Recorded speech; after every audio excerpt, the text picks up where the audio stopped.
ఆనంద భైరవి ఫ్యామిలీ మొత్తం dining table దగ్గర తినడానికి కూర్చుంటారు. శరణ్య ఆనంద పక్కకే నిలబడి ఉంటుంది. ప్రీతి కూడా డైనింగ్ టేబుల్ దగ్గరే నిలబడి ఉంటుంది.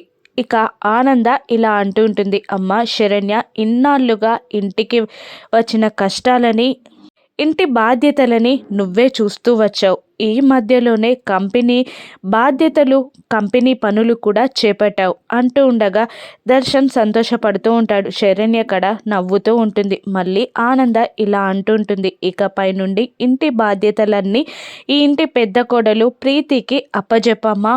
ఆ బాధ్యతలన్నింటినీ ప్రీతి చక్కగా నెరవేరుస్తుంది అని అంటూ ఉండగా ప్రీతి ఆనందని గౌరవంగా మాట్లాడుతూ ఇలా అంటూ ఉంటుంది, మీరు నాకు ఇంత పెద్ద ఇంట్లో స్థానం ఇచ్చారు, అంతేకాకుండా మీ మనసులో కూడా నాకు స్థానం ఇచ్చారు.